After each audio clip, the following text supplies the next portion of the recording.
Mbaye Niang nekk coordonnateur mission locale pour l'emploi et l'entrepreneuriat bu direction de l'emploi. Voilà, tey ñu xëy si woon fii ci Diourbel ànd ak suñu collègues yi de service. Donc ànd également ak suñu partenaire Khadim Gueye. Voilà, léegi nag ci biir programme mu xëyu ndaw ñi nga xam ne le président de la République moo ko initié.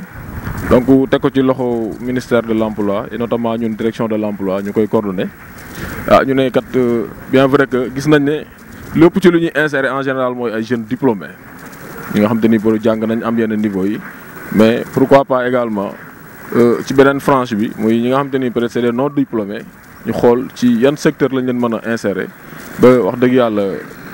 ñàkkum xëy mi ci réew mi mën a gën a wàññeeku. Yaakaar naa ci loolu la ñuy liggéey looloo tax tey ñu ànd ak suñu partenaire muy Khadim Déco Jardin ñu sélectionné fii à Diourbel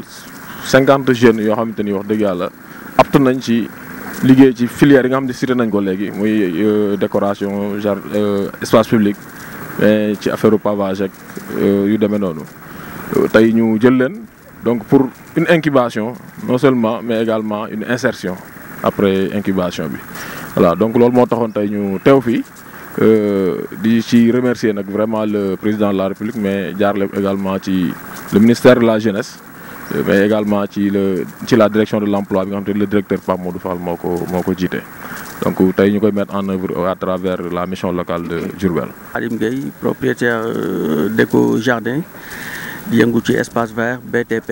tey nag ñoo nekkoon fii ci kaw chantier bi en fait ak partenariat avec directeur de l'emploi pour xool 50 jeunes yu nekk Diourbel ñoo xam ni peut-être amuñu qualification ñu jël leen defal leen formation théorique ak pratique lépp ci wàllu xëyu ndaw yi juste pour mën a lutter contre en fait le chômage pour mën leen jox ñoom ñëpp liggéey bu décent ba ku ci nekk mën cee gis sa bopp. ci loolu ñu ci remercier ki nga xam ne moo ko teg muy le président de la République jaaree ko ci ministère de la jeunesse ak directeur Pape Modou Fall. Donc mu nekk loo xam ne lu am solo la loo xam ni c'est à vulgariser ci yeneen régions yi sax mi ngi ciy am donc ñu commencé fii Diourbel sax xam naa du fi yem donc du coup ñu wax ku ci nekk gën a rapproché wu en fait ministre de la jeunesse ak ñi nga xam ne ñoo nekk ministre de l'emploi sax ñu teg leen fii si Njaareem. Donc pour ñi nga xam ni amuñu qualification parce que liggéey il faut nga am qualification donc am loo man donc je pense que boo ci rapproché dinañ dem ba nga xam ni dinañ am zéro chômage ci biir Sénégal rawatina fii si wàllu diwaanu Diourbel.